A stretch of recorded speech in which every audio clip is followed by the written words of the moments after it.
যিনি এখন দায়িত্বে আছে, অনেকে অনেকে বলতেছে যে উনি মুরব্বী মানুষ, কি করতেছে কি করবে। আপনি কি জানেন লোকটা কে আর তাকে নিয়ে এসেছে কে? একটা পাকা খেলোয়াড়। বঙ্গবন্ধুর মূর্তি যখন মোড়াল যখন ভাঙা হচ্ছিল, লোকেরা জিজ্ঞাসা করেছিল, স্যার ওনার মেয়ে চলে গেল 1:30টায়, বিকাল 5টা বাজতে বাজতে তো আর কেউ কোনো জায়গায় থাকছে না, সব মাটির সাথে মিশে যাচ্ছে। ওনার বাবার যে মূর্তি ভাঙে মানুষ, আপনি কিছু বলবেন না? কি বলবো? ওনার মেয়েকে জিজ্ঞাসা করে। এ কথার ওজন কেমন টের পাচ্ছেন? মানে সুতরাং কাঁচা লোক না, আমি পাকা লোক। কথা বলে কম, কাজ বেশি দেখাবে। এই জন্য যারা কাজ করে না, শুধু মুখে ফোকর ফটর ফটর করে, এই মানুষগুলো ঝামেলা। সুতরাং একটা নিয়ামতের শুকরিয়া আদায় হবে যে 3টা শর্ত মানলে। তার 1 নম্বরে আপনাকে মুখ দিয়ে বলা লাগবে যে এটা নিয়ামত। এটা কি আমরা স্বীকার করি তো? না না, কি এরা কি ডাইরেক্ট ফতোয়া দিচ্ছে, আর লোকাচুরি করে লাভ নেই। কোরআনে কারিমের কথা যদি কেউ বাধা দেয়, দুনিয়ার একটা বিষয় তো আছেই, আখেরাত তার ধ্বংস, এবং তাকে আল্লাহ দুনিয়ায় কিছু দেখাবে। আমি আজকেও আসার সময় বাংলাদেশের গোয়েন্দা বিভাগের প্রধান যিনি, উনি কথা বলছিলেন যে আপনি সারা দেশে উন্মুক্তভাবে কোরআনের কথা যে ফোর্সে আল্লাহ দিয়েছেন ওই ফোর্সে বলবেন, কোনো বাধা নেই, কোনো নিষেধ নেই, কোনো অনুমতি নেই। কেউ যদি কিছু বলে, সে যেই হোক, শুধু আমার একটু জানাবেন, বাংলাদেশের যেখানেই থাক ওর ঠ্যাং ভেঙে ফেলবে। কিন্তু 2টা কথা উনি জানিয়েছেন। 1 নম্বরে যেখানেই মাহফিল করবেন, কমিটিকে বলবেন তারা যেন মেয়েদের জায়গাটা আলাদা রাখে, ওখানে যেন পুরুষ মানুষ ঝামেলা না করে। 2 নম্বরে ওনাদের যে নিরাপত্তা, বিশেষ করে শারীরিক কোনো ঝামেলা হলে ওই জায়গাতে ওরকম পোশাক পায়খানা টয়লেটের ব্যবস্থা যেন করা লাগে সামর্থ্য অনুযায়ী। এই 2টা মানবেন, বাকি কোরআনের আলোচনায় কোনো বাধা নেই। আজকে আলোচনাটা যারা বাধা দিয়েছেন, আমি 3 জনের নাম পেয়েছি। কোন জায়গায় যেন আলোচনা হওয়ার কথা ছিল, পাড়ইল, এটা পাড়ইল না? যারা বাধা দিয়েছেন আমি ওনার কাছে তাদের নাম ডিটেলস লিখেছি, দিয়ে দেব।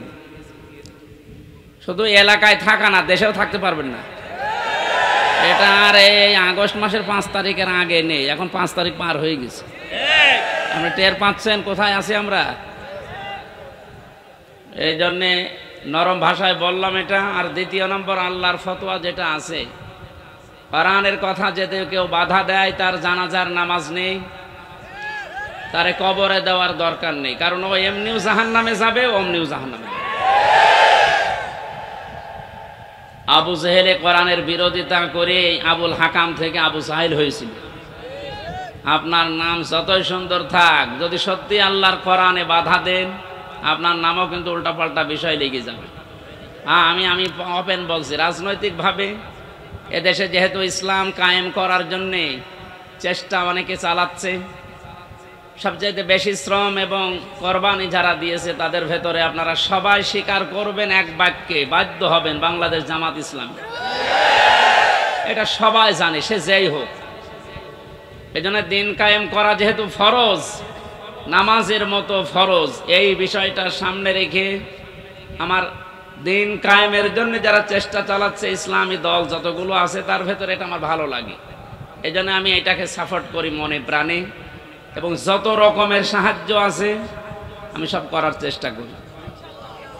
2 নম্বর বিষয়, এইটা তো আর রাজনৈতিক অনুষ্ঠান না, প্রচলিত যে রাজনীতি, এমনিতে রাজনীতি ফরজ, কিন্তু কোরআনের, কিসের?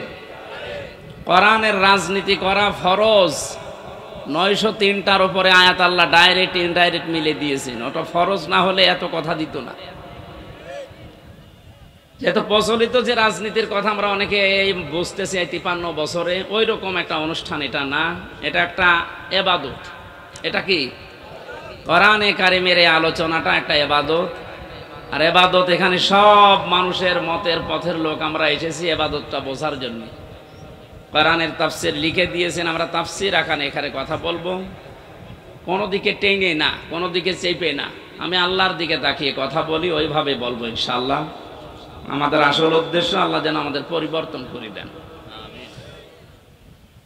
নিয়ামতের শুকরিয়া আদায়ের যে বিষয় শর্তগুলো বললাম কোরআন দিয়ে, 1 নম্বরে স্বীকার করবেন আপনি যে এটা নিয়ামত।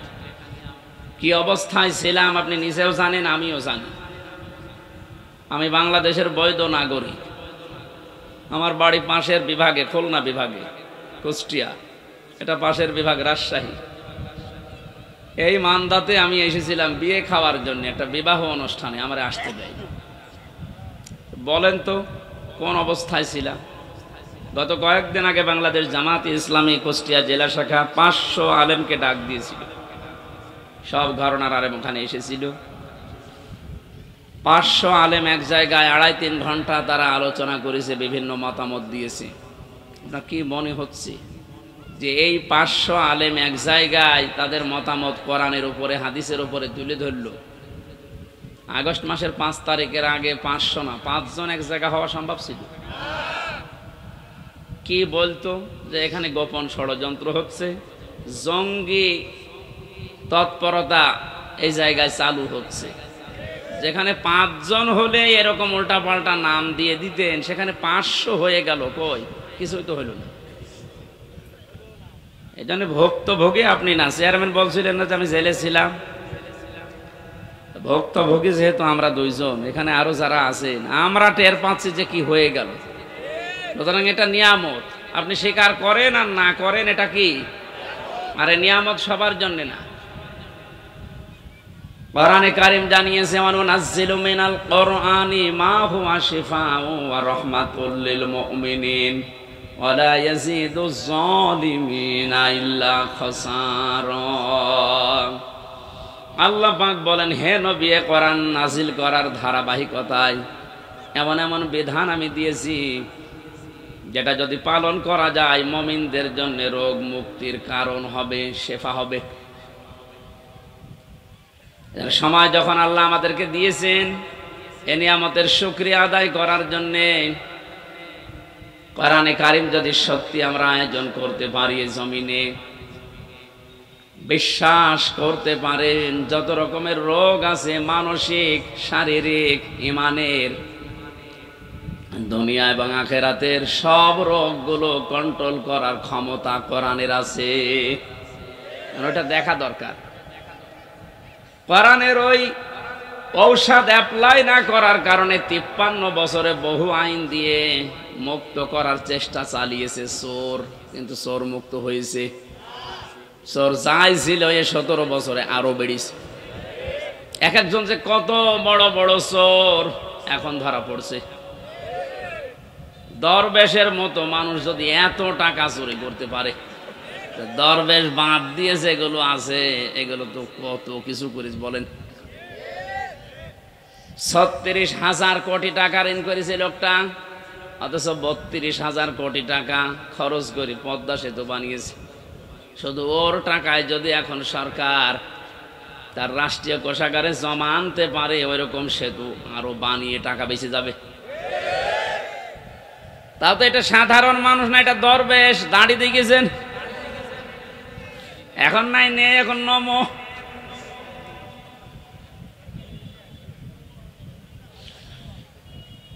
এই জন্য চোর মুক্ত করার জন্য বহু চেষ্টা চালিয়েছে। 0 টলারেন্স পর্যন্ত ঘোষণা দিয়েছিল বঙ্গবন্ধুর মেয়ে। পারে তো নাই, চোর দিন যত গেছে তত বেড়েছে।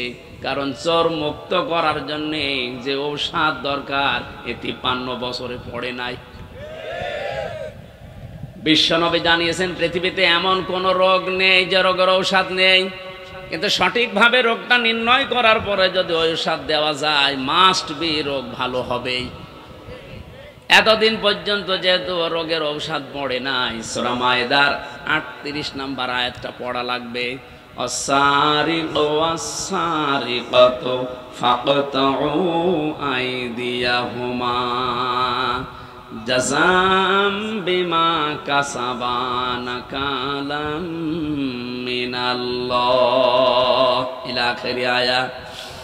আল্লাহ পাক বলেন, চোর পুরুষ হোক আর নারী হোক, সাক্ষ্য প্রমাণে যদি ধরা পড়ে যায় অবশ্যই তার হাত কেটে দেওয়া লাগবে। এটা হচ্ছে দুনিয়ার শাস্তি। কোন জায়গার? আখিরাতে কি হবে সেটা আল্লাহ জানে। এবার বাস্তবের দিকে নিয়ে আসেন। আপনি কে কোন আদর্শ মানেন, দল করেন আমি জানি না। কোরআনের এই আয়াতটা যদি 53 বছর আগে যখন সংবিধান তৈরি হয়েছিল স্বাধীন করার পর, ওই সময় যদি আমরা এই আইনটা জারি করে দিতে পারতাম, আমার মনে হচ্ছে এই 24 সালে হাজারো মানুষের হাত শরীরে থাকতো না। বিশেষ করে বড় বড় চোরগুলো, অনেকে মনে করছে চুরি করলেই হাত কেটে দাও, তাহলে দেশে কারোর হাতই থাকবে না। চুরি করলে হাত কাটা না, ওটা যদি অভাবে চুরি করে তাহলে তার অভাব দূর করে দেওয়া লাগবে, স্বভাব ভালো করে দেওয়া লাগবে। স্বভাব ভালো করার জন্য যে পদ্ধতিগুলো আছে ওই ধাঁচে ফেলা লাগবে। আর যদি স্বভাবে চুরি করে কেউ, আমার তো মনে হয় দেশে যারা বড় বড় চোর একটারও কোনো অভাব নেই, সবই স্বভাবে চোর। এটা মানুষের টাকা লাগে কত, চুরি করে তাও যদি আপনি নিয়ে যেতে পারতেন আপনাকে আমি কিছু বলতাম না। নৌকায় পার হচ্ছিল, ওর বন্ধুরে যখন ধরেছে, বন্ধু বলছে আমি একা ধরা খাবো। ওই যে আল্লাহর ওলি কোনটা, ওই যে সালমান এফ রহমান, ওর দাড়ি কই, ওগুলো দাড়ি কেটে ফেলেছে। তো আপনি কি করলেন বলেন তো? এখন এই যে ডিম খাচ্ছেন উপর দিয়ে নিচ দিয়ে, আরো তো জায়গা মতো পড়েননি। আমাদেরকে যে সমস্ত জালেমদের হাতে দিয়েছিলেন, আপনাদেরকেও যদি ওই রকম সামনে কেউ পড়ে যায়, ডিম দেখবেন জায়গায় দিয়ে দেবে। এই যে হাতের আঙ্গুল নখ তুলে ফেলে, এগুলো রিমান্ডে দেখাচ্ছিল যে আমরা যে এইভাবে নখ তুলি। এইরকম লোক জালেম শুধু ওদেরই, আর জালেম নেই, এখনো আছে। এই জন্যে আপনার কিছুই হয়নি। এই আয়াতটা যদি কার্যকর থাকতো, আপনি চুরিও করতে পারতেন না, আজ আপনার উপরে ডিম খাওয়া লাগতো না। কোরআন নাজিল করার ধারাবাহিকতায় যেহেতু বিভিন্ন ঔষধ আছে, এগুলো এখন সব জায়গায় প্রতিষ্ঠিত করা দরকার। তাহলে জান্নাত, মিনি জান্নাত আপনি বাংলাদেশে দেখতে পাবেন। এই জন্য এই নিয়ামতে সবাই আনন্দিত না। ওয়ালা ইয়াজিদু যালিমিনা ইল্লা খাসারা। হে নবী, জালেমদের জন্য কোরআনে কোনো ঔষধ নেই। কোরআনের যত সুন্দর কথায় তাদেরকে শোনান, তাদের শুধু ক্ষতি বৃদ্ধি হবে, রাগ হবে। এই জন্য বাংলাদেশে দ্বিতীয়বার স্বাধীন হওয়ার পরও অনেকের মনে আনন্দ নেই। কিছু মানুষের মনে এখনো পর্যন্ত দুঃখ, এখনো তাদের ক্ষতি বৃদ্ধি হতে আছে। দিন যত যাবে জালেমের কোনো সুসংবাদ নেই, ও আরো প্যাচে পড়বে। কারণ কি বলেন তো? কারণ জালেম যারা, এই শব্দটা এত ভয়ঙ্কর মারাত্মক শব্দ। কোরআনে কারিমে আল্লাহ যত কঠিন কঠিন কথা দিয়েছেন, সবচাইতে বড় কঠিন বক্তব্য দিয়েছেন জালেমের বিরুদ্ধে। আল্লাহ পাক বলেন, ইন্নামাস সাবিলু আলাল্লাযিনা ইয়াযলিমুনান নাস ওয়া ইয়াবগুনা ফিল আরদি বিগাইরিল হক ইলা আখিরি আয়াত। সূরা সূরার 42 নম্বর আয়াত প্রথম অংশে আছে। আল্লাহ বলেন, আমি আল্লাহর মামলা হবে তাদের বিরুদ্ধে যারা মানুষ হয়ে মানুষের উপরে জুলুম করেছে। এই আয়াত অনুযায়ী এখন বলেন তো, বাংলাদেশে আল্লাহর মামলার আসামি আছে না নেই? আল্লাহ ইয়াজলিমুনাল মুসলিমুনা দেননি, যে মুসলমানদের উপরে যারা জুলুম করেছে। ইয়াজলিমুনান নাস, মানুষ হয়ে যারা মানুষের উপরে করেছে, তাদের জন্য আল্লাহর মামলা রেডি হয়ে আছে। 17 বছর আপনি কি করলেন? বিবেকের কাছে প্রশ্ন করেন। আপনি হামজার মামলার আসামি না, আপনি আল্লাহর মামলার আসামি। দ্বিতীয় শব্দ আরো মারাত্মক, ওয়ায়াবগুনা ফিল আরদি বিগাইরিল হক। অন্যায় ভাবে যারা পৃথিবীতে বিশৃঙ্খলা তৈরি করার জন্য বিদ্রোহ করে। এই 5 তারিখের পর থেকে 4-5টা গ্রুপ বিদ্রোহ করে ফিরেছে, সামনে এখনো 2-3টা আছে। আপনি এখন আনসারের নাম নিয়ে অধিকার আদায়ের জন্য মাঠে নেমেছেন। 17 বছর কোথায় ছিলেন? আমরা তো জরিপে এখন দেখতে পাচ্ছি 40,000 যদি আনসার নিয়োগ হয়ে থাকে 9 সাল থেকে 17 সাল 24 সাল পর্যন্ত, তার 33,000 সব গোপালগঞ্জের। তো এতদিন আপনি মায়ের কাছে বলতে পারেননি, এখন মামার কাছে, মামা বাড়ি আবদার পেয়েছি।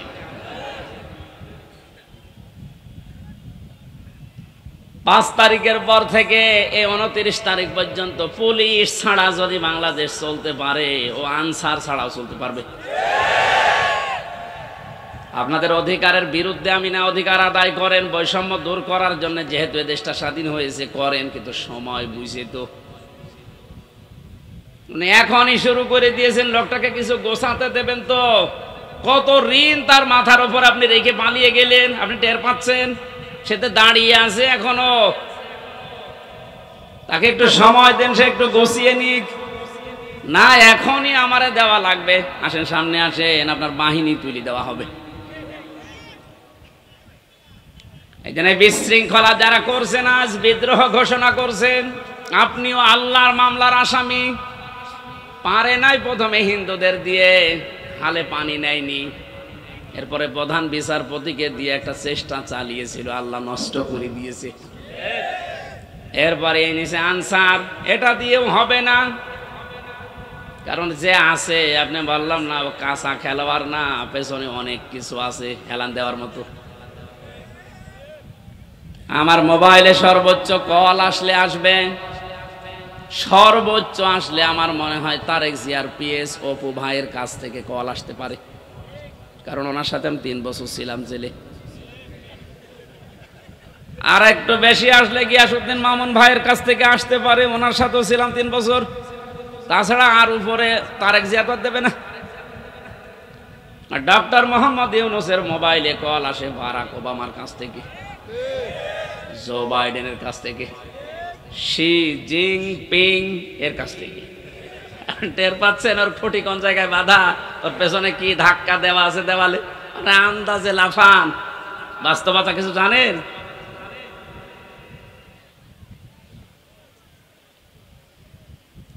আজ অনেকে আপার কাছ থেকে মোবাইলে কল পেয়ে বলছে, আপা ঘাবড়াবেন না, আপনি ঘাবড়ালে আমরা নরম হয়ে যাই। একটা পাগল, কোন জামানায় কোন দেশে কোন গর্তের ভেতরে আছে ও টের পাচ্ছে যে লোকটা কি, যে লোকটা ভারতকে এই থ্রেট দিতে পারে, বেশি ঝামেলা করলে 7 সিস্টার উড়িয়ে দেব, তার পেছনে কি খুঁটি আছে আপনি জানেন না। ও যদি এই মুহূর্তে চাপ দিয়ে বলে যে ভারত যারা নিয়েছেন বধূ হিসাবে ফেরত দেওয়া লাগবে কালকের ভেতরে, কারণ এ কথা তো ওর কথা না, এ কথা ওকে বলাচ্ছে, ভারত বাধ্য হবে 24 ঘন্টার ভেতর ফেরত দিতে। 24 ঘন্টা লাগবে না, 24 মিনিটে ফেরত পাঠাবে। এইরকম একটা লোক, আর আপনি আন্দাজে এখান থেকে ফতোয়া দেন, বাবা ঘাবড়াবেন না, কিসের ঘাবড়াবেন না, আপনি 2টা পিটনি খেলে সব ভুলে যান, আর তার সিকিউরিটিতে গেছেন। এজন্য বাস্তবতা আপনি কিছু টের পাচ্ছেন না ভাই, অনেক দূরের বিষয়। আমি সামনে আসা আয়াতের ভেতরে যদি আসে, আমি সামনে কথা বোঝাবো ইনশাল্লাহ। যেটা বোঝাতে চাচ্ছিলাম সহজ সরল ভাষায়, আজ বিশৃঙ্খলা তৈরি করার জন্য যারা বিভিন্ন বাহিনীকে কাজে লাগাচ্ছেন, আমার তো যতটুকু বাস্তবতা, রিমান্ডে আরে 3 বছর জেলে থেকে দেখেছি, ওদের চরিত্র এত খারাপ, ওই মানুষগুলো শেষে দেখবেন পতিতাদেরকেও রাস্তায় নামিয়ে দেবে। কোনো কিছুতেই কোনো কিছু উপরে উঠতে পারবেন না, কারণ ছাত্রদের আন্দোলন শুধু না, আমার মনে হয় আল্লাহ ফেরেশতা পাঠিয়েছিলেন, আবাবিল পাখি পাঠিয়ে যেমন আল্লাহ রক্ষা করেছিলেন কাবা ঘরকে, বাংলাদেশে আল্লাহ একটা কিছু দেখাতে চায়, এই জন্য আল্লাহ ছাত্রদের মতো ফেরেশতাদেরকে আল্লাহ শহীদ করিয়েছে। মনে করছেন শহীদ হয়ে গেছে, এ মানুষগুলো এমনি এমনি শহীদ হয়নি। ওয়ালিয়ালাম আল্লাহুল্লাযীনা আমানু ওয়া ইয়াত্তাখিযা মিনকুম শুহাদা। আল্লাহ বলেন, আমি আল্লাহ কিছু মানুষকে শাহাদতের মরণ দিয়ে ধন্য করি, সবাইকে দেই না। যার জীবন যৌবন, যার কর্ম অ্যাক্টিভিটিস এগুলো আমার ভালো লাগে, তাকে আমি সাধারণভাবে মরণ দেই না, মরণ দেই শাহাদতে। তাছাড়া শহীদ আবু সাইদ, আপনার কি মনে হয় একটা লোকের জীবনের ন্যূনতম মায়া নেই? একটা গুলি খেয়েছে বুকে, তাও দাঁড়িয়েছিল, শেষে আর পারে নাই, পড়ে গেছে। আপনি একটা খান তো, শুধু শব্দ শুনলে পালাবেন। এরপরও কিছু মানুষ এখন কথা তুলছে না, সবাই পালায়, আরো নিচে বুক পেতে দেয়, আত্মহত্যা করেছে, শহীদ হয়নি। আহলে হাদিসের নাম নিয়ে যে লোকটা এই কথা বলেছে, আহলে হাদিসের লোক না, একটা প্রতারক।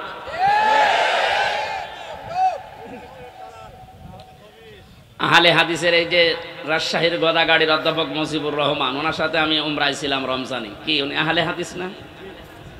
আপনি উল্টা পাল্টা ধারণা করবেন আহলে হাদিস নাম হলে না, ওগুলো দালাল। এ কি রফিক নামে নাকি যেন কি বিন বিন বিন বিন বিন। আমি দুইটা তথ্য বলছি, হয়তো শুনেছেন আপনি, কিন্তু এভাবে শোনেননি। ভালো করে খেয়াল করেন, যারা এগুলো ধারণা করেন বলেন মুখ দিয়ে, খুব সাবধান। ওয়ালা তাকুলু লিমান ইয়ুকতালু ফি সাবিলিল্লাহি আমওয়াত বাল আহইয়াউ ওয়ালাকিন লা তাশউরুন। সূরা বাকারা 154 নম্বর আয়াতে আল্লাহ জানিয়েছেন, মানুষ যেহেতু মুখ দিয়ে কথা বলে, এজন্য মুখের উপরে আল্লাহ নোটিশ দিয়েছেন, এই কথা বলবি না। এ মুখ দিয়ে কোনো দিন এই কথা বলবি না যে যারা মারা গেছে, শহীদ হয়েছে, যে ওরা মরে গেছে, কথা বলবি না। এই কথা কার? এই জন্য শহীদ শব্দটা অনেক দামি শব্দ। যারা শহীদ হয়েছে, জালেমের জুলুমের সামনে নিজের বুক পর্যন্ত দিয়েছে, জীবন পর্যন্ত দিয়ে যারা শহীদ হয়ে গেল, ওদেরও আমাদের মতো জীবনের মায়া ছিল, কিন্তু মানবতাকে বাঁচাতে দেওয়ালে পিঠ থেকে গেছে, শেষ পর্যন্ত না পেরে জীবন দিয়ে গেল। এই মানুষগুলোকে আপনি মরে গেছে কখনো বলতে যাবেন না। আল্লাহ বলেন বাল আহইয়া, আরে ওরা জীবিত, ওয়ালাকিন লা তাশউরুন, কিন্তু তোরা টের পাস না। এরপরে মানুষ যেহেতু হৃদয়ে কল্পনা আনতে পারে, ধারণা করতে পারে, এই জন্য আল্লাহ ধারণার উপরে নোটিশ দিয়েছে, ওয়ালা তাহসাবান্নাল্লাযীনা কুতিলু ফি সাবিলিল্লাহি আমওয়াতা বাল আহইয়াউন ইনদা রাব্বিহিম ইয়ারযাকুন। সূরা আলে ইমরান 169 নম্বর আয়াত। তাফসীরে ফি জিলালিল কোরআনের ব্যাখ্যাটা ব্যাপক লেখা আছে, আমি সামিরাইজ করে বলছি। আল্লাহ বলেন, ওই ধারণাও করবি না, যারা আমি আল্লাহর জন্য জীবন দিয়ে গেল, এরা মারা গেছে, এরকম ধারণাও করবি না, বরং তারা জীবিত এবং আমি আল্লাহর কাছে তারা রিজিক পায়। জোরে বলেন সুবহানাল্লাহ। এজন্য বড় কঠিন সতর্ক থাকা লাগবে এই বিষয়গুলোতে। অনেক জালেম পর্যন্ত এখন উঠে পড়ে লেগেছে শান্ত দেশকে অশান্ত করার জন্যে। আপনি কিন্তু হামজার মামলার আসামি থাকবেন না। আমরা যদিও এই জালেমদের বিরুদ্ধে, ওরা যেমন 50টা মামলা বলেছিল আমারে দেবে, আমরা 100টা দেবো এখন। কিন্তু আপনি তার আল্লাহর, আমার হামজার মামলার আসামি থাকছেন না, আপনি সরাসরি আল্লাহর মামলার আসামি হয়ে যাচ্ছেন। আপনার দুনিয়াও শেষ, আখিরাত তো শেষই। এরপরও অনেকে বলে হুজুর মাফ করে দিলে কি না, জালেমদের মাফ করলে মজলুমের উপরে অবিচার হয়। কারণ আপনি তো ওই জায়গায় পড়েননি, তাই এ কথা বলছেন। 18 কোটি মানুষ যদি এদেশে মাফ করে দেয়, আয়না ঘরের সাথে যারা জড়িত ছিল, ব্যারিস্টার আরমানের বউ, তাকে মাফ করবে? আপনার কি মনে হয় যে আন্দাজে বললে মাফ করে দেবে? আপনি থেকে দেখেন তো, স্বামী ছাড়া 8 বছর। আরে ভাই, একটা মানুষকে আপনি যদি মেরে ফেলতেন, তাহলে তার বউটা অন্য জায়গায় বিয়ে করতে পারত। এক কথা বলছেন না কেন? আর আপনি এমন জায়গায় রাখেন, এই জন্য আয়না ঘর মারা বানিয়েছে। আমার মনে হয় ওটা ধ্বংস করে ফেলা লাগবে না, ওটা রেখে দেন, ওটা টুরিস্ট প্লেস হিসাবে রেখে দেন। মানুষেরা ওইটা দেখতে যাবে, আর সামাম পৃথিবীর মানুষ জানবে যে এই বাংলাদেশে একটা জালেম ছিল। মানুষ কত বড় নৃশংস, কত বড় জুলুমকারী হলে এই মাটির নিচে, এই ঘরের ভেতরে মানুষকে তাও 2-5 দিন রাখেন। 8 বছর রেখে দিয়েছে, কারোর 10 বছর, কারোর 12 বছর। আমিও মাটির নিচে ছিলাম, যেখানে আমি শুনেছি, আমারও তো বেশি দিন রাখে নাই। কি যে মানুষের একেবারে সহ্যের বাইরে চলে যায় ওই জায়গাটা। এই হাঁটুর ভেতর দিয়ে হাত দিয়ে, এরপরে আবার এখানে হ্যান্ডকাপ দিয়ে বেঁধে, একটা মানুষ এভাবে ঘন্টার পরে ঘন্টা, দিনের পরে দিন, মাসের পরে মাস, বছরের পর বছর এভাবে রেখে দেয়, শুধু টয়লেট করার জন্য 1.5 মিনিট সময় দেয়।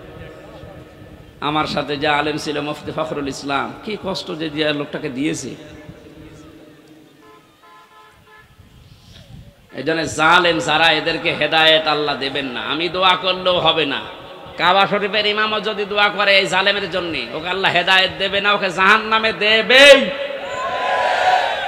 আমি এইটা বানালাম। এই কথা বন্ধ করেন। আল্লাহু লা ইয়াহদিল কওমাজ জালিমিন, এ কোরআনের আয়াত না আমি বানালাম? এক কথা বলুন। এই যে ইয়াহদি, এখানে আলেম আছে না?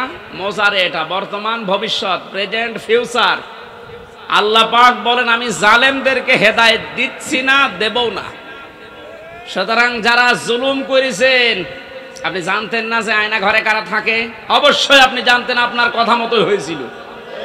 এই জন্য আপনি আল্লাহর হেদায়েত থেকে বঞ্চিত। যতবার হজ করেন না কেন, তাহাজ্জুদ মিলে পড়েন, আপনি হেদায়েত পাবেন না। আর হেদায়েত কেউ না পেলে এসে জান্নাত পাবে? বলেন বলেন। তাহলে আমরা একবারে ফতোয়া দিতে পারি যে আপনি চির জাহান্নামী, নাকি বেশি বলে ফেললাম? না না, আমি যা পড়েছি তাই বলছি।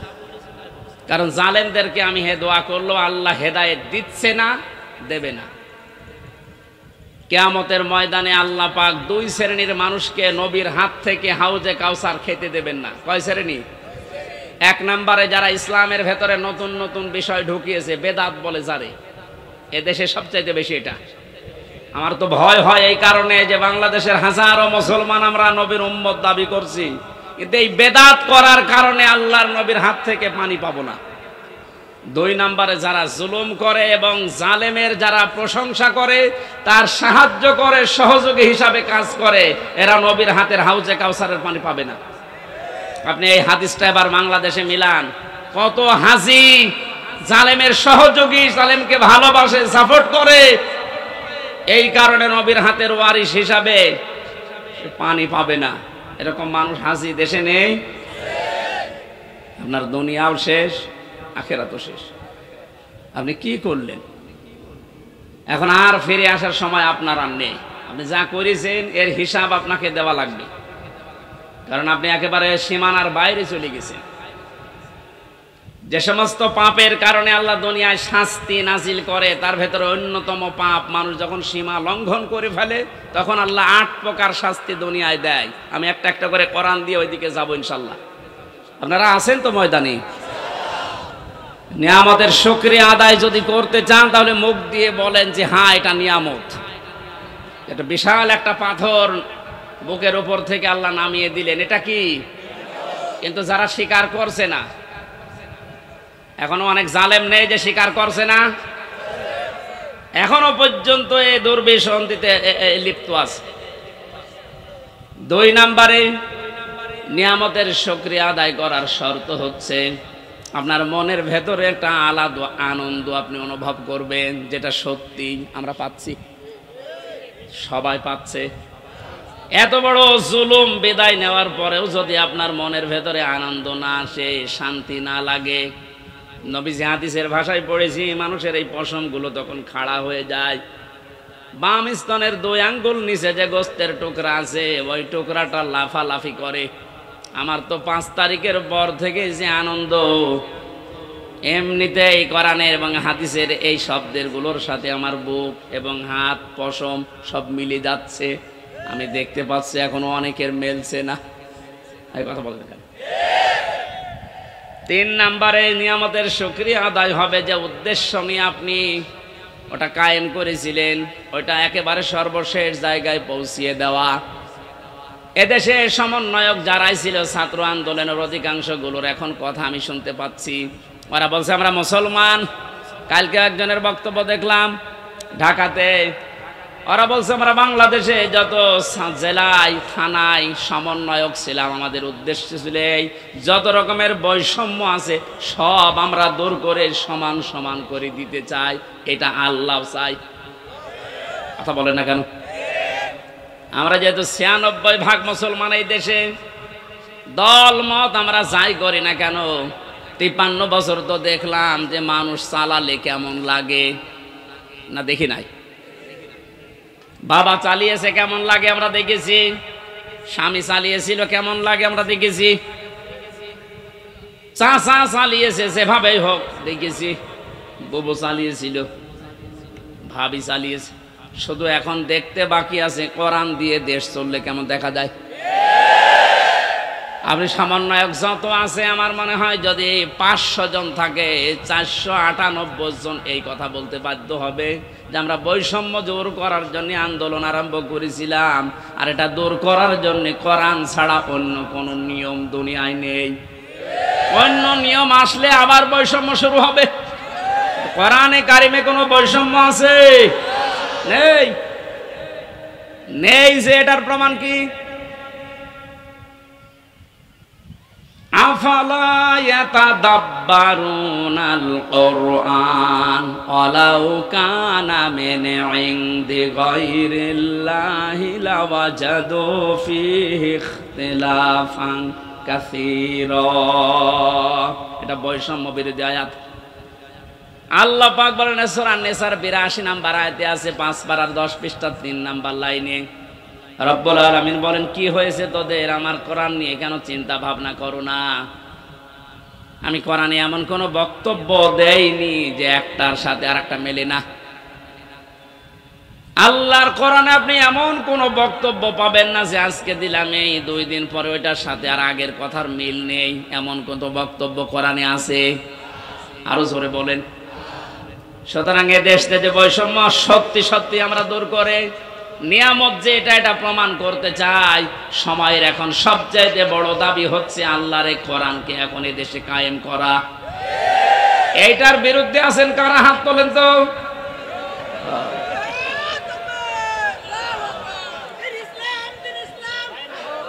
ঠিক আছে, মানুষের এখনো মনে হয় ওই ঘোর কাটেনি। আমার মনে হয় আমান আজমি ভাই এই যে জেল কি আয়না ঘর থেকে এসে এখনো যেমন স্বাভাবিক হতে পারেনি, ব্যারিস্টার আরমান আয়না ঘরে 8 বছর থাকার পরে এখন উনি স্বাভাবিক হতে পারেনি। আমিও জেলখানায় 3 বছর, আমি এখনো স্বাভাবিক না। এখন ওই দেশের আমার মনে হয় জনগণ এখনো স্বাভাবিক হয়নি, মনে করছে 5 তারিখের আগে আসি না। এখন আর 5 তারিখ নেই, এখন 29 তারিখ। কত বলেন বলেন।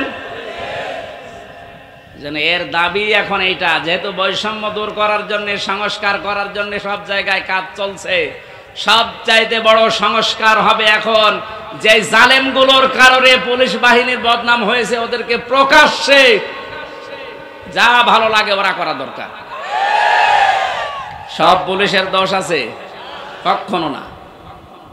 হাতে গোনা কয়েকটা জালেমদের দোষও যারা ছিল, বিশেষ করে আমার রিমান্ডে যে কয়েকজন ছিল, আমি তো অন্যগুলোর খবর ভালো জানি না, এদের আমি চিনি। আমি আকিজ গ্রুপে চাকরি করতাম, আদিন হাসপাতাল। এই শয়তানরা আমারে তুলে নিয়ে টাকা খাবে বলে ওই মালিককে এখন এই 5 তারিখের আগেও টাকা নিয়েছে। আমার মামলার আয়োজে ছিল মিজানুর রহমান, এই মাদারীপুরে ট্যাকের হাটে বাড়ি। এরে খুঁজে বেড়াচ্ছে, যদি পায় এরে পিটিয়ে মেরে ফেলবে। আমার কুষ্টিয়াতে আমাদের সামনে 14 জন মানুষকে একদিনে মেরেছে, 5 তারিখে একদিনে। দারোগা সাহেব আলী। কুষ্টিয়ার মানুষ যদি ওর চেহারা পায় কি যে করবে মানুষ, কারণ যারা মারা গেছে সব আমার বাড়ির আশপাশে।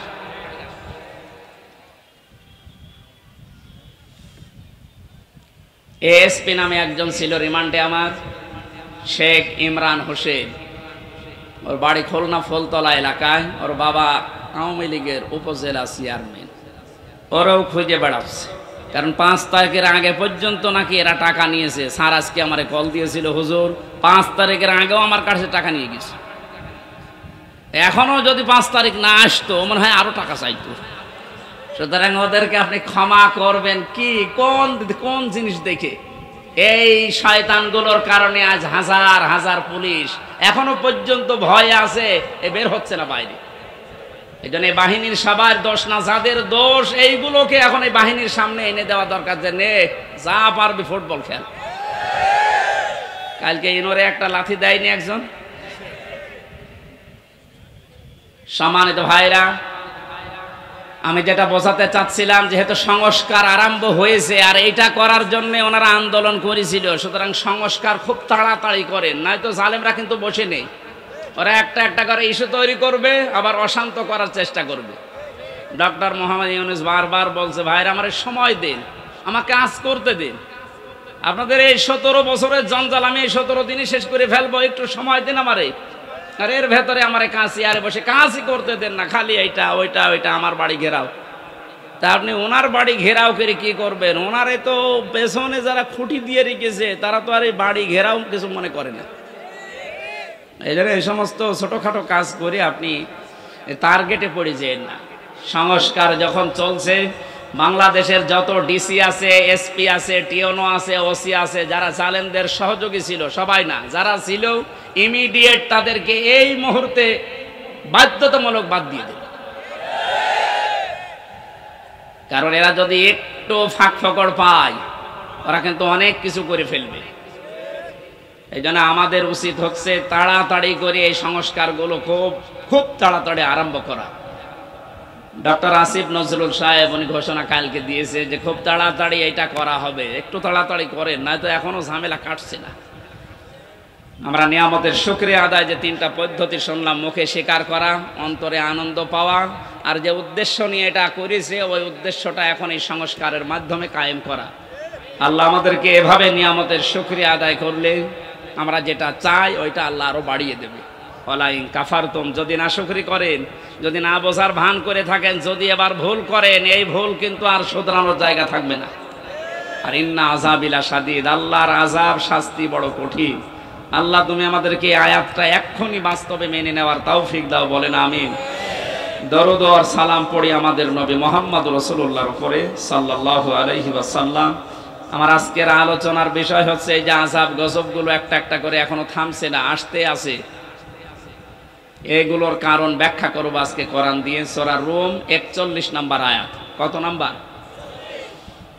আল্লাহ রাব্বুল আলামিন বলেন, আউযু বিল্লাহি মিনাশ শাইতানির রাজীম, বিসমিল্লাহির রহমানির রহিম।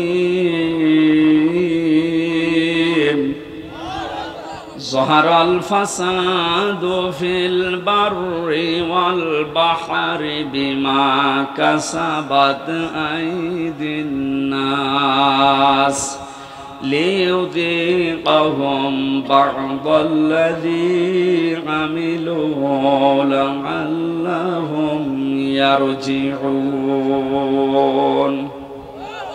সাদাকাল্লাহুল আযীম। আল্লাহ পাক বলেন, জলে স্থলে যে বিপদ আপদ মুসিবত, যে গজবগুলো দেখতে পাচ্ছ, সব কিন্তু তোমাদের হাতের কামাই করা বস্তু। আমি এগুলো দিতে চাই না। ওমা আসাবাকুম মিন মুসিবাতিন ফাবিমা কাসাবাত আইদিন নাস ইলা আখিরি আয়াত। সূরা শুরার ভেতরে আল্লাহ জানিয়েছেন, যত অপরাধ করো আমি যদি সব পাপের শাস্তি দুনিয়ায় দিতাম, শ্বাস করার সময়ও পেতে না। আমি আল্লাহ আমার দয়ার কারণে অধিকাংশগুলোই মাফ করে দেই, আর কিছু শাস্তি তোমাদের পাপের জন্য একটু মজা চাকাই। কেন চাকাই জানো? লিয়ুযীকাহুম, এই শাস্তিগুলো তোমাদের উপরে আমি দিয়ে লাআল্লাহুম ইয়ারজিউন, আমি আশা করি তোমরা ফিরে আসবে। ও বাংলার জনগণ, পাথর নেমে গেছে বলে আপনি আবার উচ্ছৃঙ্খল হয়ে যাবেন না।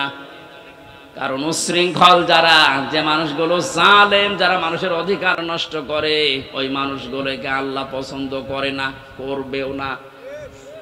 আমরা যেন সংশোধন হওয়ার নিয়ত যখন এসেছি, পাপের এই কারণগুলো আগে আবিষ্কার করা। প্রতিটি যুগে যুগে আমরা দেখেছি আল্লাহ যে আযাবগুলো নাজিল করেছিলেন তার কিছু কিছু কারণ পেয়েছি। সূরা আনকাবুতের 40 নম্বর আয়াতের ব্যাখ্যা আল্লাহ পাক বলেন, ফাকুল্লান আখাযনা বিযামবিহি ফামিনহুম মান আরসালনা আলাইহি হাসিবা ওয়া মিনহুম মান আখাযাতুহুমুস সাইহাতু ওয়া মিনহুম মান খাসাফনা বিহিল আরদা ওয়া মিনহুম মান আগরাকনা ইলা আখিরি আয়াত। আমি প্রত্যেক যুগে পাপীদের পাপের কারণে আমি তাদেরকে, তাদের অপরাধের কারণে আমি পাকড়াও করেছিলাম। কাউকে আমি বৃষ্টির ভেতরে বৃষ্টি দিয়ে দুনিয়া থেকে বিদায় দিয়েছি, কাউকে পাথরের বৃষ্টি, কাউকে আমি আল্লাহ বন্যা দিয়ে দুনিয়া থেকে বিদায় দিয়েছি। এরকম ৮-৯টা শাস্তির কথা আয়াতের ব্যাখ্যায় আমরা পেয়েছি। এখন যেহেতু বন্যা চলছে, কি চলছে, যদিও আমার যতটুকু ধারণা বা বাস্তবতায় যা দেখছি এর জন্য এককভাবে দায়ী আমাদের এই প্রতিবেশীরা। ওরা আমাদের যখন ডাকবে তখন দেয় না, যখন আমরা নিজেরাই ডুবে যাই তখন ছাড়ে। কি একটা আশ্চর্য প্রতিবেশী আল্লাহ আমাদেরকে দিয়েছেন। আর এই প্রতিবেশী নিয়ে অনেকে গর্ব করে। প্রতিবেশী যদি প্রতিবেশীর মতো না হয়, তাদের বিরুদ্ধে আল্লাহ পাক নিজে অভিযোগ দায়ের করবেন। সুতরাং আপনারা প্রতিবেশী হিসাবে যা করছেন এটা প্রতিবেশীর কাজ না। আমরা তাফসিরে হাদিসে এমনও পেয়েছি প্রতিবেশীর মর্যাদা মূল্য এত বেশি, নবীজি বলতেন মাঝে মাঝে যে জিবরাইল যেভাবে প্রতিবেশীর কথা আমারে শোনায়, আমার তো মনে হচ্ছে যে আমার জমি জায়গা আবার প্রতিবেশীকে দিয়ে দেওয়া লাগে কিনা। এত হক, এত অধিকারের কথা জিবরাইল এসে প্রতিবেশীর বিষয়ে নবীকে জানাতেন। আর আমরা কি কপাল নিয়ে আসলাম, প্রতিবেশী একটা পেয়েছি, কন্যা দিয়ে দিলাম, তারপরও বন্যা দিয়ে শেষ করে দিচ্ছে। আর কি দেব? যিনি বলেছিলেন যা দিয়েছে ভোলার মতো না, কোনদিন ভুলতে পারবে না, তাকেই তো দিয়ে দিলাম। কন্যা দেওয়ার পরে যদি বন্যা খাওয়া লাগবে, জানতাম যে কন্যা জীবনও দিতাম না। হেলিকপ্টারের মালিককে বলে দিতাম যে ভাই ওইদিকে না, যে অন্যদিকে যান। প্রতিবেশী আপনারা কিন্তু টার্গেট হয়ে যাচ্ছেন আল্লাহর। তারপরেও যেহেতু প্রতিবেশী, আপনাদেরকে আহ্বান জানাচ্ছি, আপনাদের মানবিক যে দিকগুলো আছে একটু ফুটিয়ে তোলেন। কি অবস্থায় 12-13টা জেলার যে অবস্থা দেখতে পাচ্ছি, সহ্য করার মতন। আমার যেহেতু অনুষ্ঠানগুলো বিভিন্ন প্রান্তে নেওয়া আছে, এই জন্য সবসময় আমি যেতেও পারছি না। অর্থনৈতিকভাবে যতটুকু আমার সামর্থ্য আছে আমি চালাচ্ছি কাজ। বাংলাদেশ জামাতে ইসলামী কুষ্টিয়া জেলা শাখার পক্ষ থেকে ওনারা খরচ করে যাচ্ছে। আমি আহ্বান জানিয়েছি আমার জেলার ভেতরে যারা আছেন, সঠিকভাবে যদি এই বানভাসী মানুষকে কিছু দিতে চান, অন্যের হাতে দিলে হয়তো 2 নাম্বারই হতে পারে। আমার যতটুকু বাস্তবে দেখা, এদের হাতে দেন, সঠিক জায়গায় পৌঁছিয়ে যাবে, যাচ্ছেও তাই। আপনারা যা করলেন এই মানুষগুলোকে, এদের আর দেখার মতো, শোনার মতো, এদের দুঃখ এখন কিন্তু মজলুম। আর আমরা জানি ইত্তাকি দাওয়াতাল মাজলুম ফাইন্নাহা লাইসা বাইনাহু ওয়া বাইনাল্লাহি হিজাব। আল্লাহ পাক বলেন পৃথিবীর মানুষেরা আর যাই করো না কেন, মজলুমের বরদোয়া থেকে নিজেকে বাঁচিয়ে রাখবা। খুব ভয়ঙ্কর বিষয়টা। মজলুম সে যে কেউ হতে পারে। ও যদি সত্যিই মন থেকে এই জুলুমের কারণে কিছু বলে, আল্লাহ কিন্তু সত্যি সত্যি ওটার ফেরত দেয় না, সঙ্গে সঙ্গে কবুল করে নেয়। এর বাস্তব উদাহরণ যে ছোট হুজুরটা রফিকুল ইসলাম মাদানি, এ ছেলেটা আমার সাথে ছিল প্রথম 2 মাস। আমারে বলছিল, হামজা ভাই আমারে প্রথম ধরার পরে রিমান্ডে যেদিন আমার এরা 12:30টার সময় হাতির ঝিলে নিয়ে গেছে, পুরা উলঙ্গ করেছে। আমার শরীরে 1 টুকরা কাপড় রাখতে দেয়নি। রাস্তা 2 দিক থেকে ব্লক করে আমার পুরা শরীরটা উলঙ্গ করে একটা সিগারেট আমার হাতের ভেতরে ধরিয়ে দিয়েছে। এটা অর্ধ উলঙ্গ মেয়ে লোক কোথা থেকে যেন নিয়ে আসলো, আমার পাশে দাঁড় করিয়ে ছবি তুলতেছে। আর একে অন্যকে বলছে এটা আজকে ছড়িয়ে দেওয়া লাগবে, তাহলে দেশের মানুষ বুঝবে যে হুজুরের অবস্থা কি। বলছে, আমি একজনকে জিজ্ঞাসা করলাম, এক এসআইকে, যে আপনারা যা করলেন আমার সাথে, এটা কি সত্যি ডিবির হারুন স্যার জানে?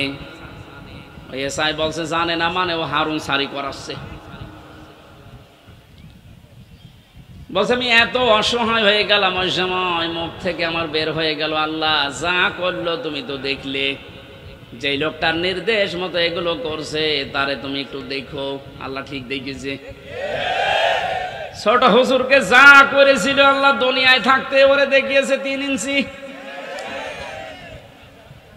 রাস্তায় বের হতে পারে না, মহিলারা পর্যন্ত নাকি এখন জিকির করছে 3 ইঞ্চি 3 ইঞ্চি।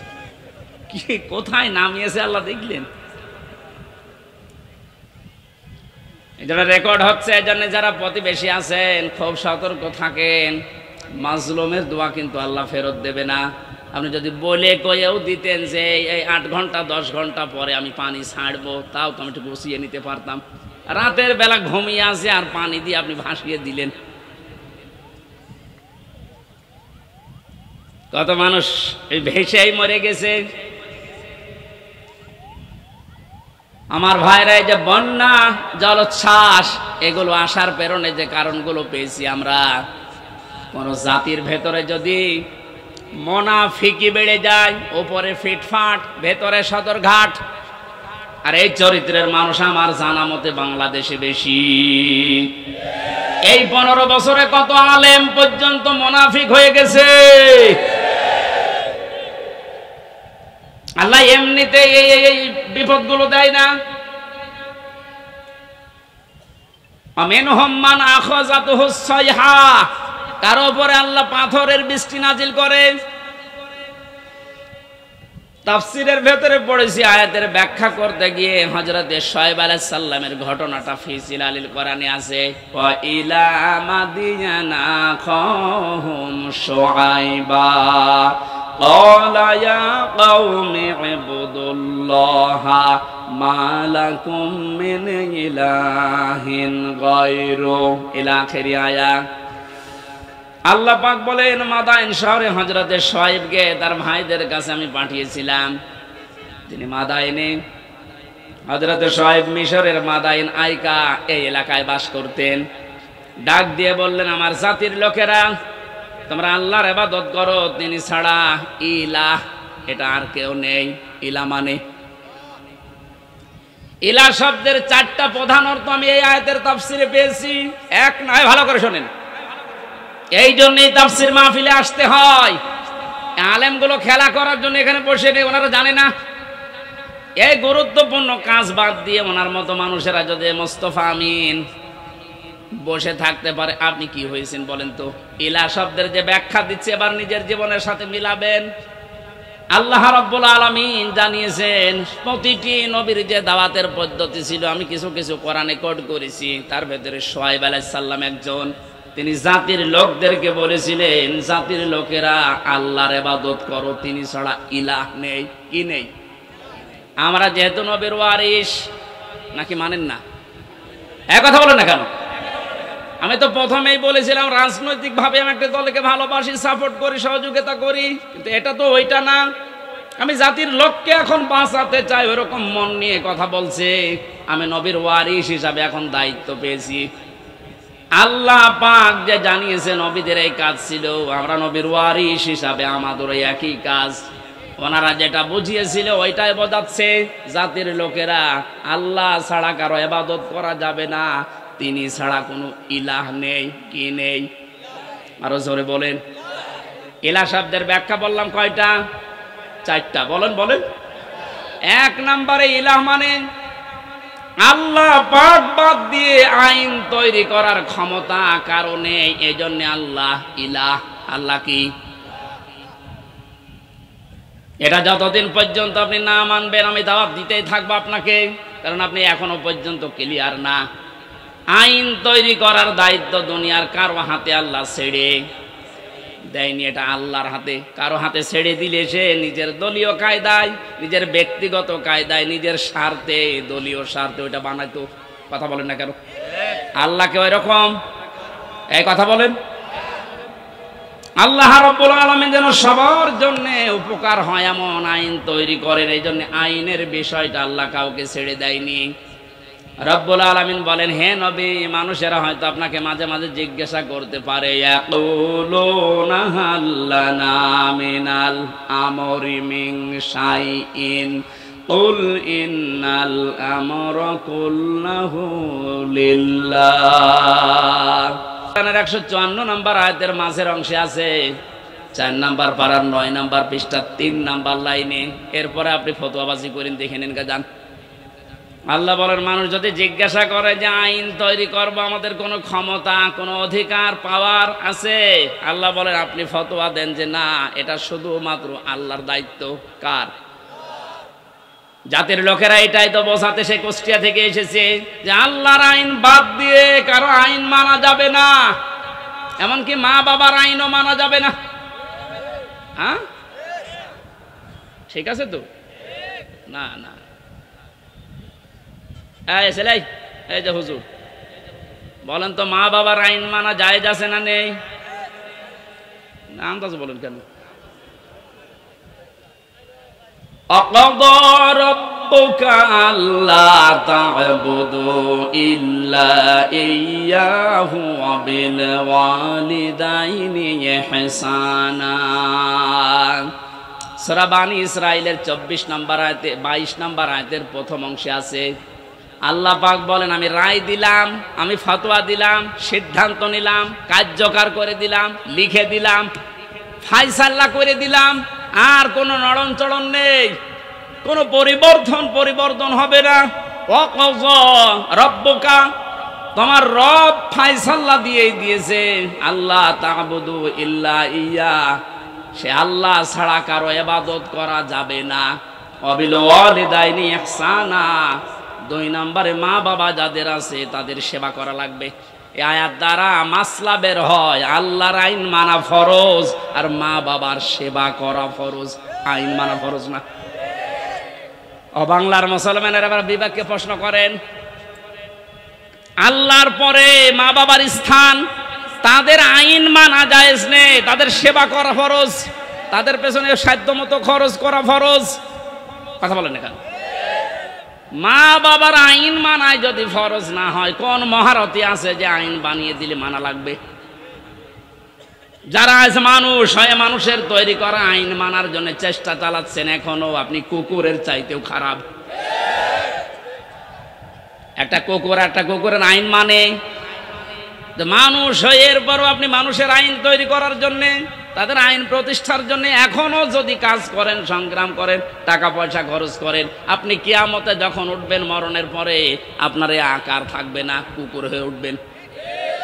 এটা আমি বানালাম। হ্যাঁ, সূরা এই রহমানের ভেতরে আছে, ইউরাফুল মুজরিমুনা বিসিমাহুম ফায়ুখাযু বিন নাওয়াসি ওয়াল আকদাম। আমি লম্বা করে দলিলগুলো বলতে পারছি না, খুব তাড়াতাড়ি করছি। হযরত শুআয়ব আলাইহিস সালামের জীবনীতে এবার পেয়েছি, তাকে যে পাথরের বৃষ্টি দিয়ে ধ্বংস করে দিয়েছিলেন উম্মতদেরকে, হযরতে শুআয়ব জাতির লোককে বলেছিলেন, জাতির লোকেরা 2টা কাজ তোমরা বেশি বেশি করো, এই জন্য আল্লাহ এই গজব দিতে যাচ্ছেন, সতর্ক হও। ফাআউফুল কাইলা ওয়াল মিজানা ওয়ালা তাবখাসুন নাসা আশিয়াআহুম ওয়ালা তুফসিদু ফিল আরদি বা'দা ইসলাহিহা ইলা আখির আয়াত। 1 নম্বরে জাতির লোকের ভেতরে এই কাজটা বেশি ছিল, তারা ওজনে কম বেশি করত। কিসে ওজন? মানে শুধু দাড়ি পাল্লার ওজন বলেন না, পৃথিবীর প্রতিটি জিনিসের ওজন আছে, আপনার বিবেকেরও ওজন আছে। এই যে চেয়ারে বসেছি, চেয়ারের ওজন আছে। যারা আজ লেখাপড়া করায়, মাস্টার, শিক্ষক, ওস্তাদ, মুআল্লিম, তাদেরও ওজন আছে। তারা নেওয়ার সময় তো বিভিন্ন জায়গা থেকে জ্ঞান ভালোই অর্জন করেছে, এই যে মাস্টার, কিন্তু দেওয়ার সময় আর ঠিক মতো ছাত্র ছাত্রীদের দিতে চায় না, তখন বলে প্রাইভেট পড়া লাগবে, কোচিং করা লাগবে। কোরআনে কারীম যেন আমাদের নাম নিয়ে আয়াতটা আল্লাহ নাযিল করেছেন, ওয়াইলুল লিল মুতাফফিফিন আল্লাযীনা ইযা ইক্তালু আলান নাসি ইস্তাওফুন। আল্লাহ বলেন ধ্বংস হয়ে যায় কয় দোকানদারগুলো, যারা ওজনে কম বেশি করে। এখানে শুধু দোকানদার উদ্দেশ্য না, দুনিয়ায় যে যেখানে আছে ওই জায়গায় নেওয়ার সময় ঠিক মতো নেয়, দেওয়ার সময় যারা কম দেয়, এই মানুষগুলো এই আয়াতের ভেতরে শামিল। তাদের ধ্বংস কামনা করছে কে? যে যে জায়গায় আছে আমাদের ওজন যেন কম বেশি না হয়। আর জাতির ভেতরে ওজনের স্তর ঠিক নেই। ধনীরা অপরাধ করলে ওজন একরকম হয়, গরিব মানুষ অপরাধ করলে ওজন আর এক রকম হয়। নিজের দলীয় লোক অপরাধ করলে ওজন বিচার একরকম হয়, আর অন্য দলের লোক যদি অপরাধের নাম গন্ধ না শুধু শোনে, সন্দেহ করে, বিচার অন্যরকম হয়। এই জন্যে তো গজব এসেছে। 2 নম্বরে আল্লাহ বলেন দুনিয়া শান্ত হয়ে যাওয়ার পরে কেউ যেন বিশৃঙ্খলা করার চেষ্টা করো না, যেটা এখন দিন দিন বাড়ছে। এজন্য আমরা সাবধান হব। এই 2টা কাজ যদি সমাজে দেশে জারি হয়ে থাকে, আপনি শুধু না আমিও বাঁচতে পারবো না। এজন্য আমাদের সতর্ক হওয়া লাগবে। আল্লাহর গজব নাজিল হওয়ার জন্য যে শাস্তিগুলোর কথা, যে কাজগুলোর কথা, আল্লাহ আমাদের এই কাজ থেকে বিরত থাকার তৌফিক যেন দান করেন। আপনি কার জন্য ওজনে উল্টা পাল্টা করে বিবেককে বিসর্জন দিয়ে বাম হাতের ইনকাম দিয়ে উল্টা পাল্টা করে টাকা পয়সা আপনি ইনকাম করে রেখে যাচ্ছেন? কার জন্য বলেন? যার জন্য রেখে যাচ্ছেন আপনি একটু ওই জালেমগুলোর দিকে তাকাতে পারেন না? যারাই করেছিল এই যে নাম দেখেন না, এক একটা ভিসি বানাতে 50 লাখ টাকা নিয়েছে, একটা কলেজের মাদ্রাসার অধ্যক্ষ বানাতে 20 লাখ টাকা নিয়েছে শুধু মন্ত্রী, বাকিগুলো তো আরো আছে। এই মহিলা ধরা পড়ার পরে কত লাথি গোতা কিল ঘুষি আর গাইল তো আছেই। কি করলো সে? না 8-10 বছর 15 বছর একটু শান্তি পেয়েছে, মন মতো কাজ করেছে। এখন সারাটা জীবন মানুষের ঘৃণা বরদোয়া আর অপমান নিয়ে বেশি থাকা লাগবে। যে যেখানে আসি ওজনটা ঠিক করেন নাই তো কিন্তু শাস্তি আল্লাহ দিতে 10 বছরও লাগবে না, 10 সেকেন্ডই যথেষ্ট। 8টা শাস্তির কথা আমরা তাফসীর থেকে লিখেছি। হযরত হুদ আলাইহিস সালামের জাতির লোকেরা যে অপরাধ করত তাদের জন্য যে শাস্তি আল্লাহ দিতেন। যেহেতু আমরা মুহাম্মদুর রাসূলুল্লাহর উম্মত, আমাদেরকে বিশ্বনবী জানিয়েছেন 2টা কাজ থেকে বিরত থাকবা, নয়তো আল্লাহর গজব আযাব অন্যান্য নবীদেরকে যেভাবে ঘিরে ধরেছিল। আমি দোয়া করেছিলাম, আল্লাহ আমার উম্মতকে একবারে ধ্বংস করে দিও না, এই জন্যে আসে না। কিন্তু যদি এগুলো ব্যাপক হারে আরম্ভ হয়, আল্লাহর গজব নাজিল হতে কিন্তু বেশি সময় লাগবে না।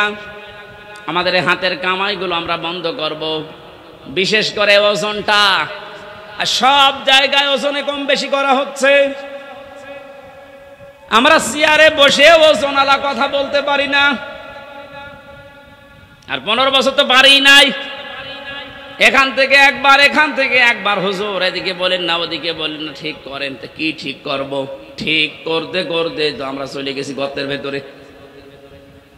কেন্দ্রীয় মসজিদের ইমাম যিনি বাইতুল মোকাররম, তাকান তার দিকে।